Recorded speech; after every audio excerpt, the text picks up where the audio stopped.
Hey noble ones, welcome back to my channel. This is the Metatron speaking, and so I had this video idea that I wanted to try and survive on ancient Roman food for a week. So of course, doing preliminary research, looking down at possible recipes and trying to figure out how to make them, and then, planning everything out. But then one of the things I decided to do is to see what other YouTubers that perhaps have had the same idea have done. And as I was doing research and looking at other people's videos, look at what I found. Well, I found this video. I ate only ancient Greek food for a week, and it's a video from the channel V Birchwood, which already has 159,000 subscribers. 5 days ago, she does still post. So I started watching this, and then I stopped and I thought, wait, I think the noble ones are going to enjoy this, so I wanted to share this reaction with you. Also because I do believe that you will subscribe, because she's a fantastic reenactor. Now, given she does a little bit of a different type of historical reenactment than we do, I don't see any armor and weapons, but her clothes appear to be really, really accurate. Without further ado, let's check out her experience and let's see how she survived only eating ancient Greek food. In a land far, far away, there lives an adventurer. And since this was her third time embarking on this journey, she knew by now it was going to be an adventure of a lifetime. So she dressed herself in a plant leaf crown thing, a linen chiton, and some glass earrings. And she prepared to embark on the grueling journey to a sort. I love linen, by the way. Whenever I wear my linen tunics, which are coherent with historical record when it comes to an ancient Roman, I usually reenacted the military. But then again, linen would be a very common, together with wool, occasionally cotton, but cotton would be expensive. So it sort of depends on what are you reenacting, a regular rank and file soldier, or are you reenacting a centurio, centuriones? So kind of depends on that. But yeah, linen is great. Feels fantastic. Sort of ancient Greek parallel world. Good morning, everyone, Morning. and welcome to day one of I ate only ancient Greek food for a week. Now, this has been a highly requested food week, and I have been planning it since I first came up with the idea for this ongoing series. I've just been sort of hinting at it and mentioning it here and there in some comments. I am extremely excited for this food week because I absolutely love Mediterranean food. As a Mediterranean, good on you. Of course, Mediterranean in the sense of modern is different because tomatoes weren't a thing. And now I can't survive without a tomato for 3 days. Hold on a minute, how am I going to survive as an ancient Roman? But the ideas that we have of what Mediterranean food is today is actually kind of different than what it was for the ancient Greek people. I'll explain a little bit more in depth about that later on in the video. I'm currently enjoying a cup of Greek mountain tea, which is also known Of course, a drink is also historically accurate. as ironwort, and it was actually known to the ancient Greek people, so I think I'm starting my week off right by having some of this tea. I went to Greece some years ago for a vacation, and I had some of this tea, and I absolutely loved it, so I saw some in the store, and I decided to buy it just to kind of celebrate the start of this week. Good. As usual, these historical food weeks are not reenactment, nor a perfect representation of how life would have been like for ancient Greek people. Rather, I'm finding a selection of ancient Greek recipes and trying them out for the week. You might be wondering why I'm wearing an ancient Greek chiton then and why I look like this. Well, What do you mean, why? Of course, absolutely. That's like the beginning. But then again, I am a reenactor, so I suppose she's saying that for the heathens out there. that's because I wear historical fashion every day, so I always Every wear day? some sort of Wow. historical period for my normal clothing. And over the course of this past summer, I got pretty obsessed with sewing ancient Greek fashion specifically. I even made a video where I wore only ancient Greek fashion for an Goodness gracious, I need to get, this it just came to me, I need to get my wife an ancient Greek garb. She would look stunning, and she looks great as well. So it's like, it's just one of those things. Why did we even change our fashion, right? I mean, ancient fashion is the best. Medieval fashion, this is a late 15th century arming doublet based on the paintings by Piero della Francesca, Tuscany. Lots of paintings, by the way, of armor. I love that painter. It's great. Piero della Francesca, if I said it too fast. I'm going to ask the editor to write it on screen. But yeah, why did we even change? What is it with like t-shirt and jeans? Seriously.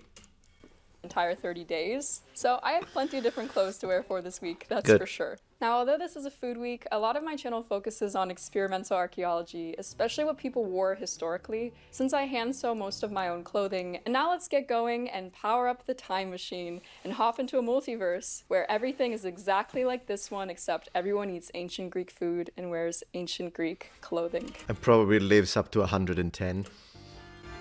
And so the adventurer powered up the time machine, and she set off to hop over to a parallel universe where everything is exactly as it is in this one, except everyone wears ancient Greek clothing and eats ancient Greek food. After some disorientation from the whirling and twirling and breaking of the time-space continuum, she made it to her destination mostly unscathed, ready to get started with the week. Well, Okay, we gotta paint that statue though, as she obviously knows, but statues' head, particularly the marble ones, were fully painted because we have pigment traces whereby when it's bronze, I believe they use the different constituents inside the different types of bronze to reach different chromatic variations, but with marble statues, the majority would have been painted both in ancient Rome and ancient Greece. hello everyone, and welcome Same to for the column. very first meal of this ancient Greek food week. Oh, look at the As you shot. can see, I've already got my very first meal laid out in front of me, and I want to talk a little bit about ancient Greek meal practices. So most of the recipes I'm going to be using throughout this week come from three primary sources. One of them is from a book called the Classical Cookbook, which is a series of ancient Greek and ancient Roman recipes. Another is this free PDF that I found online on academia.edu, which is called Hellenistic Recipes. And the third source is from a couple different websites. Now, whilst I was doing research for this video, I got a little bit of mixed information. So in the Classical Cookbook, they talk about how there is one primary meal for ancient Greek people, which is the largest meal, which is dinner. And some sources actually said that there were 3 meals consumed, which would have consisted of a light breakfast known as akratisma. I'm probably pronouncing all of these ancient That's Greek okay. words That's incorrectly, okay. but bear with me. And then there would have been a light lunch called arison, and then finally the biggest meal of the day, which would have been dinner or depnon. All right, since we are talking languages and that's kind of my focus usually, I want to kind of add a little bit to this. So when we talk about the actual words, breakfast, lunch and dinner, these vary tremendously in time and space, in the sense that there are plenty of words that initially meant breakfast, but then depending on the period, it might start meaning lunch, and something like that happened in English too, in the sense that lunch used to be called dinner and dinner used to be called supper, but then dinner shifts to the evening meal, unless you're from the north of England. Well, something similar happened in Greece too, and when it comes to pronunciation, of course, there is a monumental difference between modern Greek pronunciation, which I'll give you in a second, and ancient Greek pronunciation, particularly if you're looking at ancient Attic pronunciation, which is the one I'll give you in a second, which differ tremendously, similarly to how modern Italian differs in pronunciation and vocabulary to Latin, specifically in classical pronunciation. I'll give you these as a reference too. Alright, so breakfast, lunch and dinner. Modern Greek usually πρωινό, μεσημεριανό, δείπνο, and modern Italian colazione, pranzo, cena. Giving you now the classical Latin for reference: ientaculum, prandeum, cena, phonemic vowel length expressed. Now, when it comes to ancient Greek, get ready because it gets complicated. The word she's using for breakfast is absolutely correct as one of the ways to say it, depending on the period, and whether that means breakfast or lunch depends on the period, whether it's later usage. She's not wrong, once again, but let me give you a few alternatives. We have the word ariston. Please note that ancient Greek is a pitched language, as opposed to modern Greek, which is a stress-based language. So once again, ariston. This would have meant morning meal, at least in early usage, so Homeric, but then eventually moves to lunch as it's replaced by this word in later usage. Then we have the word depnon. Notice that in ancient Greek, the D is actually a D, as opposed to modern Greek when it becomes the th, so interdental fricative, and this vowel space should be pronounced as a closed E, depnon. And then we have this word here, which can translate as dinner, and in ancient Attic pronunciation is pronounced dorpon, dorpon, with a closed O. Ariston, depnon, dorpon.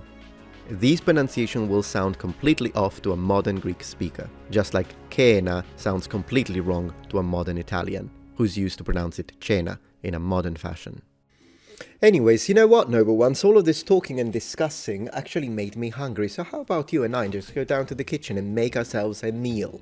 What? It's gonna take too long? No, it's not, thanks to the kind sponsor that made this video possible, Factor. Factor is a delicious and fantastic option for those people who just don't have time to prepare a meal constantly, with all the prepping and whatnot. Factor provides an opportunity to have a stress-free, fresh, never frozen meal, which is dietitian approved and ready to eat in just 2 minutes. And you can choose from a weekly menu of 35 options. Thanks to this wide variety, you will find stuff that is vegetarian friendly, keto friendly, vegan friendly, whatever you like. Not to mention the 60 add-ons every week, such as breakfast on the go, lunch, snacks and beverages. My wife and I really like Factor because yes, we work from home, but we are very busy. I'm running 3 channels here, I'm going live on Twitch every day. Chicken Alfredo pasta. That's for you. That's for me. We have creamy tomato pork chop.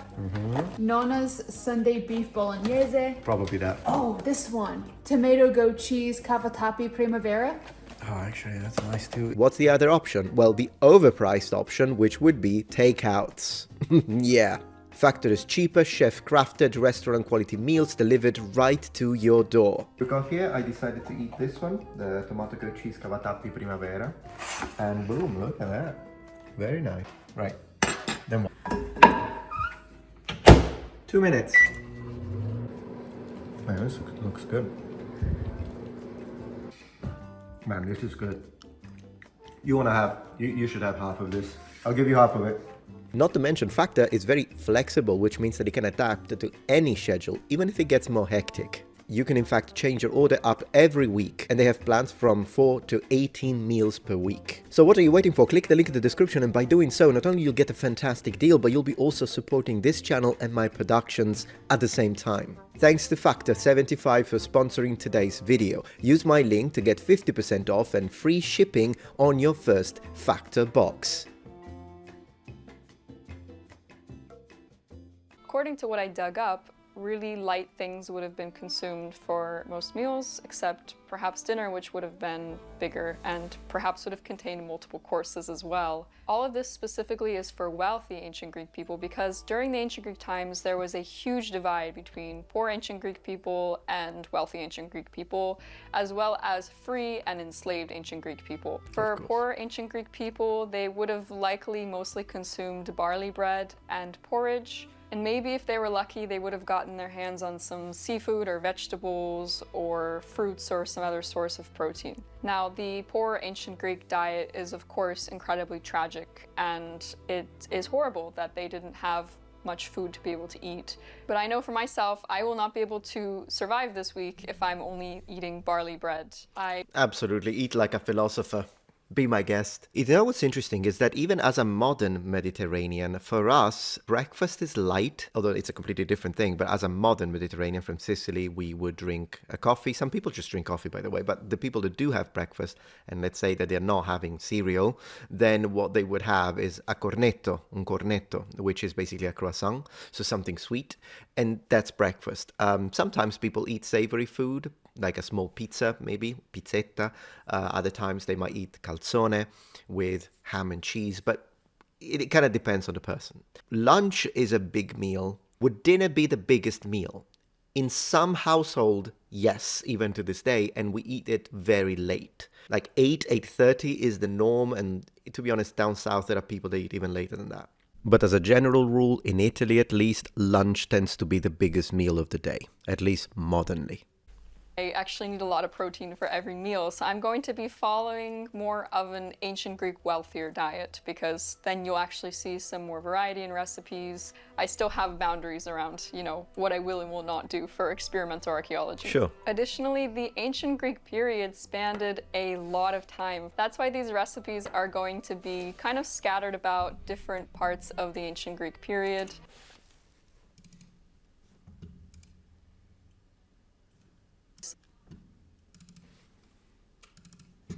Rather than just focusing on one section, because then there's just going to be more to choose from and more variety as well. As you can see, I've already got my breakfast here in front of me. For breakfast, very often was consumed dried fruits and nuts, some olives perhaps, and barley bread, specifically dipped with wine. Bread now, and I don't olives. drink and I'm still trying to find barley flour. I've been going to so many different stores and have not been able to find it. So hopefully later today I will be able to get my hands on some, so that way I can make it later in the week for you all. But I decided to go with eggs, hard-boiled, and some fruits and nuts and olives for breakfast because... You know what's interesting about that is that even once again, modern Mediterranean cuisine, you give me a slice of fresh bread, if it's hot, even better, you know, just made, but whatever.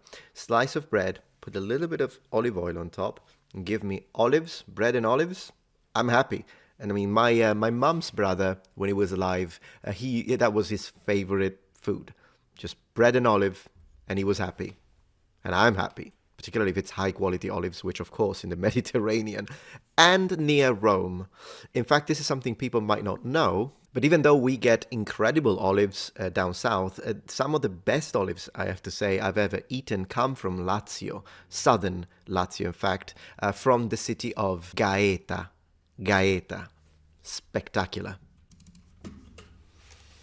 Eggs definitely existed and were consumed. The ancient Greek diet is actually really exciting for me because it mainly consists of legumes, seafood, fruits, nuts, vegetables, and also like occasionally some poultry, and on very rare occasions, other types of meat. For the purpose of this video, I will only be giving ratings to dinner because that's going to be the meal where you have the most interesting ingredients. The breakfasts and lunches are going to be more sort of snacky and minimal. Also, ancient Greek people didn't have forks because forks were not invented yet. So this whole week I'm going to be eating with my hands or with a spoon and a knife. All right, well, I'm going to eat this and give my body a little bit of fuel, and I will see you all for lunchtime. You know what's interesting? The idea of eating with your hands is done in Africa, even today, and it's the traditional and correct way to eat in India. So if you go to an Indian restaurant, yes, they'll give you forks and spoons and knives, and then you'll eat it as you're used to. But I've done this myself, and the reason why I know this is because my cousin, she was born in India. She's not Indian, she's Italian, but she was born in India. She speaks Hindi and understands the culture very well. She even has a degree in Hindi. So what she told me is like, yeah, let's try it. So we went to an Indian restaurant, they gave us the food, and then we started eating it. And then you only use one hand. I think it's the right hand. You're not allowed to touch the food with the left hand. Left hand, if I'm not wrong, correct me if I'm wrong if you're Indian, if for what I remember. And yeah, you eat, you take the rice, you mix it with the food with your hand and you eat. And the Indian waiters, they would commend me. They would come and like, oh, you're eating right. That's correct. Try it. Next time you go to an Indian restaurant, do double check which hand is the one you're supposed to never touch food with. I think it's the left, but do Google that. And then if the right hand is the one that you're allowed to eat, absolutely do that. Anyways, all of that to say, eating food with your hands is cool. I mean, we do it. We eat pizza with our hands. So I know that eating rice, particularly if it has sauce, might sound a little strange because your hands get a little dirty. But then again, little towel next to it and you're fine. Also, on the meat, since you mentioned it, ancient Romans did eat meat. Sometimes we have this idea, particularly when talking about the legionaries, for instance, we have this idea that they were mostly eating wheat and barley, which, yes, barley when they're punished, but in general, wheat. They were given some lard. They would make the polis, for instance, so the sort of porridge once again, and then they could put cheese in it. Then they would drink posca. So we have an idea, but they did eat meat. We know that they did. How often? Kind of depends and varies. There are some mentions, I have a dedicated video of course with all the sources, but there are some mentions that say that in late imperial period they start eating meat more often, but in general they did eat meat. The type of meat that the Romans wouldn't eat is game, unless they had to. Hello everyone, it is the afternoon, and for lunch, or should I say arison, because we're in an ancient Greek world, it's in that multiverse after all. Because I really love seafood and this week is going to be a ton of seafood, I decided to jump into that world a little bit already. And so for arison, for lunch, I ended up having some steamed mussels. Not for me. And I had quite a lot of them. So yeah, I'm really happy because I absolutely love seafood and it's just going to be so nice to be able to have all sorts of it for the rest of this week. I will see you all for dinner time. Please. For deipnon, the adventurer boiled some chickpeas that had been soaking for half the day, grated a ton of Pecorino Romano sheep cheese, cracked some black pepper, which actually would not have been consumed super frequently by the ancient Greek people, and then she attempted with a spoon to mash the chickpeas into the cheese and black pepper.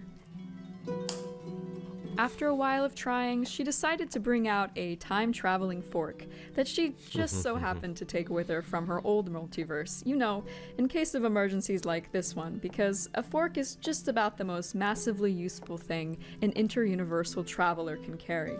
The time-traveling fork didn't really work either, unfortunately, so she gave up and took the leftover mussels and added them to the plate, finished by a coriander garnish. Welcome to day one deipnon, or dinner. On the menu tonight is something that smells absolutely delicious. I've been cooking it for hours, and it is chickpeas with cheese grated over it, some black pepper, and some of the leftover steamed mussels from lunch because I love chickpeas. Chickpeas are great. In Italy, we make pasta with chickpeas. I mean, of course, what did you expect? So yeah, we make pasta with chickpeas, and you can make it into a little bit of a soup if you prefer that. Yeah, so legumes, you give me legumes, I'm happy. Once again, mentioned in the sources, the Romans did eat it. I think Julius Caesar, so Julius Caesar, is the one that mentions legumes, if I'm not mistaken. yeah, they were in my fridge, so I wanted to eat them up, and I just felt like it would pair really nicely with this dish. And then I garnished it with a little bit of fresh coriander. Honestly, this is probably my favorite food week already, and it's barely even gotten started. I'm sure you can all see the excitement on my face. Do you like my little wooden spoon? I think it's so cute. All right, it's time. Very cute.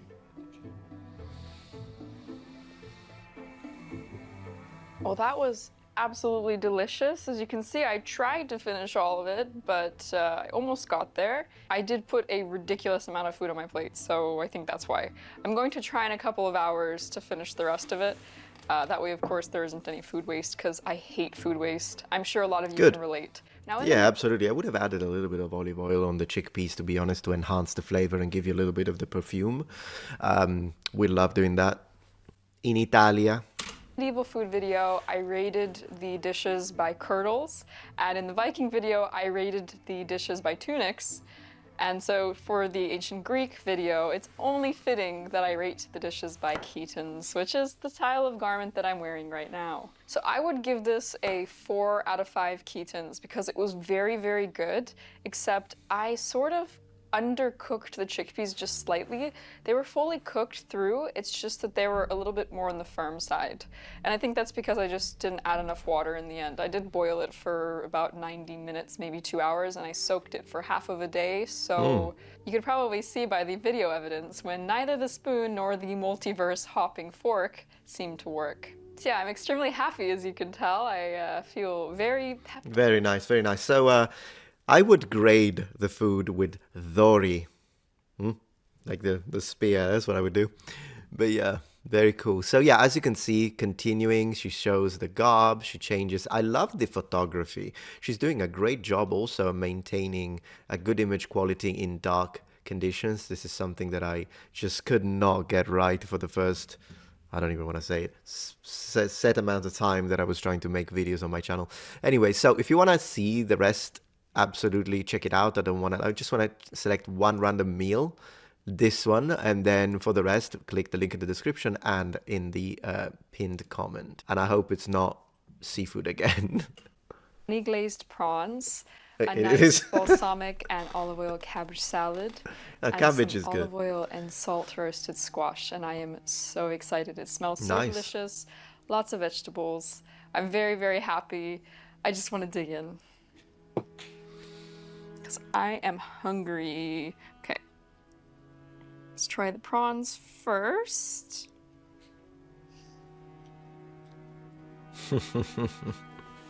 Wow.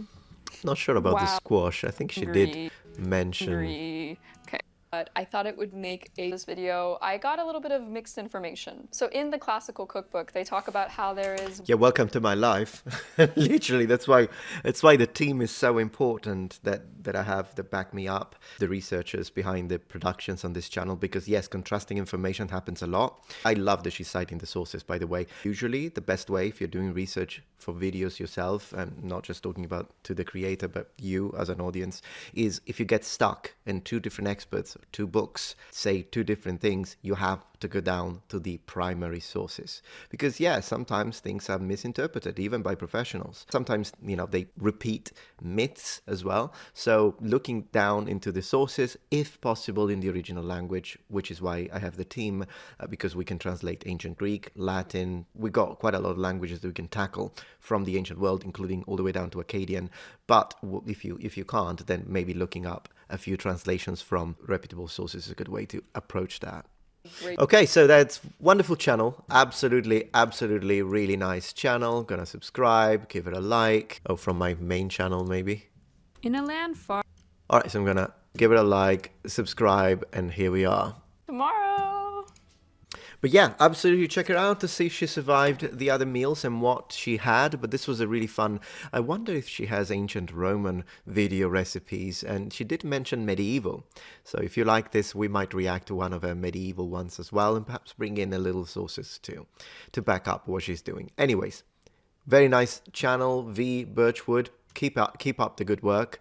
And thank you so much, Noble Ones, for watching. I hope you had a good time. And I will see you tomorrow for my next daily upload. If you... Of course, don't forget to take a moment to click the link in the description and take advantage of the amazing offer that Factor has for you today. If you're not yet a member of this community, become a Noble One, subscribe to my channel for more content from the Metatron, and remember, the Metatron is pretty swing.